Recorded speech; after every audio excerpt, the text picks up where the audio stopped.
जय हिंद दोस्तों इस वीडियो में हम आप लोगों से डिस्कस करेंगे क्लास 12 फिजिक्स का मोस्ट रिपीटेड डेरिवेशन, जो बोर्ड एग्जाम में हर बार रिपीट किया जाता है। उस डेरिवेशन के बारे में बात करेंगे। समांतर प्लेट संधारित्र की धारिता का व्यंजक प्राप्त कीजिए। दोस्तों ये क्वेश्चन है, ये बोर्ड एग्जाम में लमसम हर बार रिपीट किया जाता है, बहुत ही इंपॉर्टेंट है। इसलिए दोस्तों वीडियो को आपको अंत तक देखना है, क्योंकि दोस्तों इस वीडियो में हम बताएंगे कि आपको बोर्ड एग्जाम में किस प्रकार से लिखना है ताकि आपके मार्क्स अच्छे आएँ और आप 90+ स्कोर आसानी से कर पाएँ।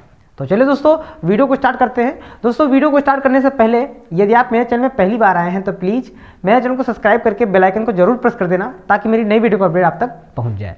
तो चलिए दोस्तों देखते हैं, हमने एक समांतर प्लेट संधारित्र पहले से बना लिया है। इसमें देखो दोस्तों क्या है कि हमने दो प्लेटें ले ली हैं X और Y, इनको एक विद्युत रोधी स्टैंड पर खड़ा कर दिया है और इनके बीच की दूरी हमने मान ली है कि क्या है, D है। और इन जो प्लेटें जो हैं ली गई हैं, इनका प्रत्येक का क्षेत्रफल क्या मान लिया गया है, A मान लिया गया है। और इनका जो मतलब पृष्ठ घनत्व है वो क्या है, सिग्मा है।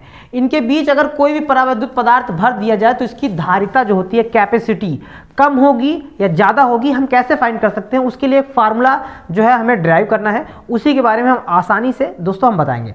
आप दोस्तों इसमें लैंग्वेज किस प्रकार से लिख सकते हैं, क्योंकि लैंग्वेज अधिकतर बच्चों की सबसे ज़्यादा प्रॉब्लम लैंग्वेज वाली होती है कि लैंग्वेज वो लिख नहीं पाते हैं। अगर आप फिगर के अकॉर्डिंग लैंग्वेज लिखेंगे तो आपको कभी भी टफ नहीं लगेगा, लेकिन अगर आप फिगर समझेंगे नहीं, रटने का प्रयास करेंगे, याद करेंगे तो भूल जाएंगे दोस्तों, क्योंकि बहुत सारे डेरिवेशन होते हैं। कब तक आप याद कर पाएंगे, एक की याद करेंगे, दो की याद करेंगे, फिर क्या होगा, भूल जाएंगे। तो इसलिए दोस्तों फिगर के अकॉर्डिंग हम आप लिख सकते हैं। जैसे मान लो हमें जो दिख रहा है वो हम लैंग्वेज लिख सकते हैं कि माना कि दो प्लेटें कौन सी हैं, X और Y हैं, जो कुछ दूरी पर रखी हुई हैं, जिनमें प्रत्येक का क्षेत्रफल A है तथा पृष्ठ घनत्व क्या है, सिग्मा है। इनके बीच की दूरी दोस्तों क्या है, D है। यदि इनके बीच कोई परावैद्युत पदार्थ भर दिया जाए तो वैद्युत क्षेत्र की तीव्रता ज्ञात कर लेंगे, फिर अगर कोई विभवांतर हो तब वैद्युत क्षेत्र की तीव्रता ज्ञात कर लेंगे। इस प्रकार से हम लैंग्वेज लिख सकते हैं। तो चलिए दोस्तों यही वाली लैंग्वेज हम एक बार लिख देते हैं ताकि आप उसका स्क्रीनशॉट ले सकें और कॉपी में एक बार अपने मन से प्रैक्टिस कर सकें। तो दोस्तों हम क्या लिख सकते हैं, यहाँ पे हम पहले इसका निगमन करने जा रहे हैं। थोड़ा ध्यान देना दोस्तों, निगमन के लिए पहले लैंग्वेज आपको थोड़ी सी लिख देनी है, क्योंकि बोर्ड एग्जाम में अगर आप लैंग्वेज लिखेंगे तो इंप्रेशन बहुत अच्छा पड़ता है। इंप्रेशन बहुत अच्छा पड़ेगा तो आपके मार्क्स बहुत आएंगे, मार्क्स पूरे मिल जाएंगे, क्योंकि दोस्तों first impression is the last impression, सुना ही होगा। तो चलिए दोस्तों इसमें हम लिख सकते हैं कि माना x, y दो समतल प्लेटें हैं, दो समतल प्लेटें हैं जो एक दूसरे के आमने सामने D दूरी पर रखी हैं। ऐसे लिख सकते हैं, जो एक दूसरे के आमने सामने, एक दूसरे के आमने सामने D दूरी पर रखी गई हैं। एक दूसरे के आमने सामने D दूरी पर रखी हैं, है ना दोस्तों। ये हो गया। जिनकी प्रत्येक प्लेट का क्षेत्रफल क्या है, A है तथा पृष्ठ घनत्व क्या है, सिग्मा है।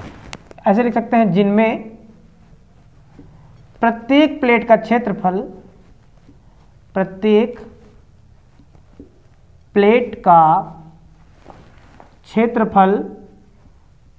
दोस्तों इस प्रकार से आप भी लिख सकते हैं, याद ना करते हुए, फिगर को देखते हुए। अगर आप फिगर को एक बार दिमाग में याद रखेंगे तो लैंग्वेज आप आसानी से लिख सकते हैं। दोस्तों प्रत्येक प्लेट का क्षेत्रफल क्या है, A है तथा पृष्ठ घनत्व, दोस्तों सिग्मा को हम पृष्ठ घनत्व बोलते हैं, सरफेस डेंसिटी बोलते हैं, पृष्ठ घनत्व सिग्मा है। लिख सकते हैं सिग्मा है। तो यहां पे दोस्तों एक बात आपको और समझनी है, जरा समझो कि होता क्या है जब हम प्लेट को धन आवेशित करते हैं। जब हम प्लेट X को धन आवेशित करते हैं तो प्रेरण की घटना घटित होती है। प्रेरण की घटना के कारण क्या होता है, जो प्लेट Y पर है उसके भीतरी सिरे पर उतना ही ऋण आवेश आ जाता है तथा बाहरी सतह पर उतना ही धन आवेश आ जाता है। जब हम बाहरी सतह को पृथ्वी से जोड़ देते हैं तो पृथ्वी से, क्योंकि पृथ्वी में बहुत सारे इलेक्ट्रॉन होते हैं, तो पृथ्वी से आने वाले इलेक्ट्रॉनों से ये बाहर का सारा धनावेश क्या हो जाता है, समाप्त हो जाता है, जिससे X और Y पे दोनों प्लेटों पे समान आवेश वितरित हो जाता है। ठीक है दोस्तों। चलिए अब यहाँ पे हम मान लेते हैं कि यदि प्लेटों के बीच कोई परावैद्युत पदार्थ या कोई माध्यम हो तो वैद्युत क्षेत्र की तीव्रता क्या होगी। हम ऐसे लिख सकते हैं, यदि प्लेटों के बीच कोई परावैद्युत पदार्थ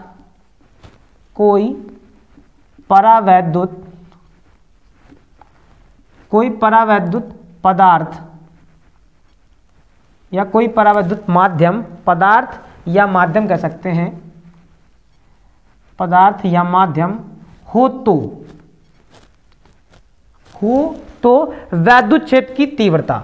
दोस्तों जब आपने चैप्टर को रीड किया होगा तब एक फार्मूला बताया गया था, प्लेट के कारण वैद्युत क्षेत्र की तीव्रता क्या होती है, E बराबर सिग्मा अपान एप्सिलॉन नॉट होता है। दोस्तों आप लोगों ने पढ़ा होगा, नहीं पढ़ा तो अभी बता देते हैं। वैद्युत क्षेत्र की तीव्रता दोस्तों क्या हो जाएगी, E बराबर होता है, E बराबर सिग्मा अपान के एप्सिलॉन नॉट। दोस्तों ये होती है प्लेट के कारण, यदि दो चालक प्लेटों के कारण होती है वैद्युत क्षेत्र की तीव्रता E बराबर सिग्मा अपान के एप्सिलॉन नॉट। ये दोस्तों हम सब मान रहे हैं।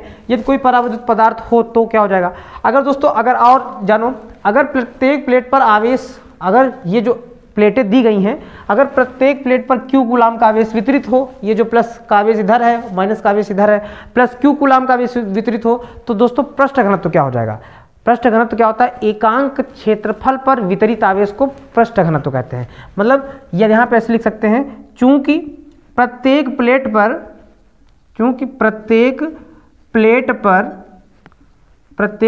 पर Q आवेश है, Q कूलाम का आवेश है, ऐसे लिख सकते हैं, Q कूलाम का आवेश है, Q कूलाम का आवेश है, तो दोस्तों तो क्या हो जाएगा, तो पृष्ठ घनत्व क्या होगा, पृष्ठ घनत्व दोस्तों क्या हो जाएगा, सिग्मा बराबर क्या हो जाएगा, सिग्मा बराबर होता है वितरित आवेश बटे क्षेत्रफल, मतलब Q बटे A, ये हो जाएगा। अब दोस्तों ये सिग्मा का मान हम यहाँ पे पुट कर देंगे। जब सिग्मा का मान यहाँ पुट करेंगे तो E बराबर क्या आ जाएगा, E बराबर आ जाएगा, देखो दोस्तों ये सिग्मा का मान पुट कर रहे हैं तो यहाँ क्या हो जाएगा, Q अपान A। ये दोस्तों हमने सिग्मा का मान पुट किया, नीचे जो वैल्यू थी उसको वैसे ही लिख देंगे, उसमें कोई भी चेंजमेंट नहीं करेंगे। दोस्तों ये आ जाएगा, इसको हम मान सकते हैं कि ये मेरा इक्वेशन क्या आ गया है, फर्स्ट आ गया है। इसको इक्वेशन हम फर्स्ट मानेंगे। अब थोड़ा सा दोस्तों यहाँ पे ध्यान दो, अगर इन दोनों प्लेटों के बीच विभवांतर V हो और प्लेटों के बीच की दूरी D हो तो वैद्युत क्षेत्र की तीव्रता क्या होगी। मान लो अगर कोई परावैद्युत पदार्थ नहीं है, विभवांतर V है, वैद्युत और प्लेटों के बीच की दूरी क्या है, D है, तो वैद्युत क्षेत्र की तीव्रता क्या हो सकती है। यहाँ पे लिखेंगे, यदि प्लेटों के बीच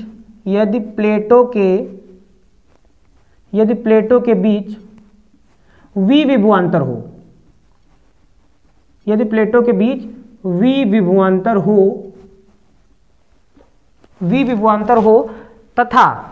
विभवांतर हो तथा प्लेटों के बीच की दूरी, प्लेटों के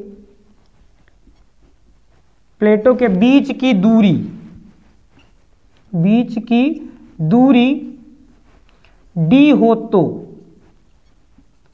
हो तो वैद्युत क्षेत्र की तीव्रता, दोस्तों क्या होगा, वैद्युत क्षेत्र की तीव्रता हम जानते हैं विभवांतर बटे दूरी होता है, मतलब E बराबर क्या हो जाएगा, E बराबर V अपान D, ये हो जाएगा। अगर दोस्तों इससे हम V बराबर निकालना चाहें तो D इधर भाग में है, इधर गुणा में चला जाएगा, मतलब V बराबर क्या हो जाएगा, V बराबर हो जाएगा E इंटू D। अब दोस्तों क्या करेंगे, इस वाले इक्वेशन में E का मान हम जो है पुट कर देंगे, ये E का जो ये वाला मान आया है हम यहीं पे क्या करेंगे, पुट कर देंगे। तो इसको दोस्तों देखो हम इसको पुट कर देते हैं तो क्या हो जाएगा, यहाँ पे V का मान जब हम पुट करेंगे तो हो जाएगा V बराबर, E का मान जब पुट करेंगे तो यहाँ पे क्या हो जाएगा, Q अपान A के एप्सिलॉन नॉट, ये दोस्तों हमने ये मान पुट कर दिया, और क्या है साथ में D है तो यहाँ पे हम D भी रख देंगे, क्या हो जाएगा D, ये हो जाएगा। ये विभवांतर मेरा निकल आएगा। अतः अब क्या निकाल सकते हैं, अतः संधारित्र की धारिता हम ज्ञात करेंगे। तो यहां लिख सकते हैं अतः संधारित्र की धारिता। संधारित्र की धारिता दोस्तों क्या होती है, C बराबर होता है Q/V। C बराबर फार्मूला होता है Q/V। इसी फार्मूले में ये जो V का मान हमने निकाला है ये क्या करेंगे, पुट कर देंगे। दोस्तों ये जैसे ही पुट करेंगे तो क्या आ जाएगा, C बराबर आ जाएगा यहाँ पे पुट करेंगे Q/V का मान, ये पूरा पुट करेंगे तो क्या V का मान क्या है Q into D upon A के एप्सिलॉन नॉट, ये हो जाएगा। अब दोस्तों देखो ये वाली चीज Q और ये वाला Q सेम है तो क्या हो जाएगा, कट जाएगा, ये वाली चीज कट जाएगी, सबसे नीचे वाला चीज सबसे ऊपर पहुंच जाएगा, मतलब C बराबर क्या आ जाएगा, ये नीचे वाली चीज ऊपर पहुंच जाएगी तो हो जाएगा K A epsilon not upon D। दोस्तों ये हो जाएगा मेरी संधारित्र की धारिता जब कोई परावैद्युत पदार्थ भरा हो, मतलब C बराबर क्या हो जाएगा, K A epsilon not upon D हो जाएगा। दोस्तों अगर मान लो यहाँ पे निर्वात है तो क्या हो जाएगा, ये तो जब हमने निकाल ली किस पर, जब कोई परावैद्युत पदार्थ भरा हो। यदि प्लेटों के बीच निर्वात है, मतलब निर्वात हो तो क्या कह सकते हैं, यहाँ पे हम ऐसा लिख सकते हैं, यदि प्लेटों के बीच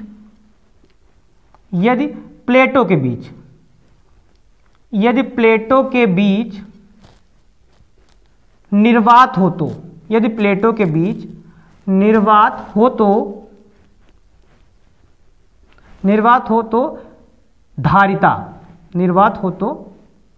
धारिता क्या हो जाएगी दोस्तों, यदि प्लेटों के बीच निर्वात हो तो K बराबर 1। दोस्तों K बराबर क्या हो जाएगा, 1 हो जाएगा। मतलब अगर प्लेटों के बीच निर्वात हो तो K बराबर 1 रख दिया जाता है। तो इस फार्मूले में जहां K यूज किया गया है वहां हम 1 रख देंगे तो देखो नई मेरी धारिता बन जाएगी। उसको दोस्तों हम C0 से डिनोट कर सकते हैं, C0 से भी डिनोट कर सकते हैं। तो यहाँ K की जगह पे 1 रख देंगे तो बचेगा क्या, A epsilon not upon D। ये हो जाएगा A epsilon not upon D। दोस्तों ये इक्वेशन आप थर्ड मान सकते हैं। अगर इसमें और इसमें आप रिलेशन देखना चाहें तो क्या कर सकते हैं, समीकरण सेकंड में समीकरण थर्ड से आप डिवाइड कर सकते हैं तो एक इन दोनों के बीच में एक रिलेशन आ जाएगा। रिलेशन क्या होगा, अगर आप देखो दोस्तों करना चाहें तो यहां कर सकते हैं, समीकरण 2 में समीकरण 3 से भाग करने पर, समीकरण 3 से भाग करने पर दोस्तों अगर भाग कर देंगे आप, दोस्तों अगर भाग कर देंगे तो क्या हो जाएगा, देखो इस वाले इक्वेशन में अगर इस वाले इक्वेशन से भाग करेंगे तो देखो सब कुछ सेम है। ये A epsilon not upon D, A epsilon not upon D पूरे से पूरा कट जाएगा। मतलब क्या आएगा, मेरे पास आएगा C/C0 बराबर, दोस्तों ये सब कुछ कट जाएगा, बचेगा सिर्फ क्या, K बच जाएगा। तो ये हो जाएगा K। दोस्तों ये इन दोनों के बीच में रिलेशन आ जाएगा और ये मेरा आ जाएगा समांतर प्लेट संधारित्र की धारिता का फार्मूला या व्यंजक कह सकते हैं। दोस्तों अगर और बताना चाहें तो इसको और थोड़ा सिंप्लीफाई कर सकते हैं तो C बराबर क्या हो जाएगा, K इंटू C0 हो जाएगा।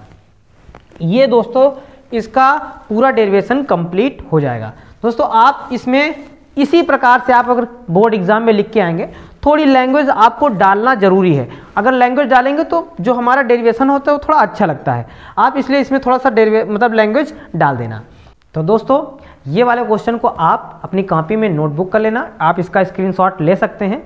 दोस्तों स्क्रीनशॉट लेने के बाद इसको आप 2-3 बार अपने मन से नोटबुक में लिखकर प्रैक्टिस जरूर कर लेना दोस्तों, क्योंकि ये सारे डेरिवेशन जितने भी हम करवा रहे हैं सब बोर्ड एग्जाम में बहुत ही ज़्यादा रिपीटेड डेरिवेशन है। दोस्तों अगर आप मेरे चैनल पर लगातार बने रहेंगे और इन क्वेश्चन की लगातार प्रैक्टिस करते रहेंगे तो ये मैं दावे के साथ कह सकता हूँ आपका जो रिजल्ट है वो 90% 100% आएगा। क्योंकि दोस्तों जो हमने पिछली बार तैयारी करवाई थी बच्चों की, ऑफलाइन जो कोचिंग चलती है मेरी, वहाँ पर जब बच्चों की तैयारी करवाई थी तो 2 बच्चे जो है जो 97 जिनके मार्क्स आए थे, हमने इसी प्रकार से जितना कुछ हमने बताया था वो बच्चे सिर्फ उतना फॉलो किए थे, उनके आराम से 97 मार्क्स आ गए थे और उनका रिजल्ट भी ओवरऑल अच्छा बना था 2020 में। तो दोस्तों अगर आप लोगों को ये वाली वीडियो अच्छी लगी हो तो मेरी वीडियो को लाइक कीजिएगा, और अभी तक अगर मेरे चैनल को सब्सक्राइब नहीं किया है तो प्लीज़ मेरे चैनल को सब्सक्राइब जरूर कीजिएगा। दोस्तों इस वीडियो में अगर आपको कहीं भी अगर कोई भी प्रॉब्लम है तो आप कमेंट करके मुझे बता सकते हैं, मैं उस प्रॉब्लम को सॉल्व करने का पूरा प्रयास जरूर करूंगा। दोस्तों इस वीडियो को आप ज़्यादा से ज़्यादा शेयर करिए, अपने रिलेटिव में, अपने दोस्तों में शेयर करिए, और बताइए मेरे चैनल के बारे में कि आइए इसमें आप बोर्ड प्रिपरेशन की तैयारी आप अपने से अच्छे से कर सकते हैं, ताकि आपके भी बोर्ड एग्जाम में अच्छे मार्क्स आएँ।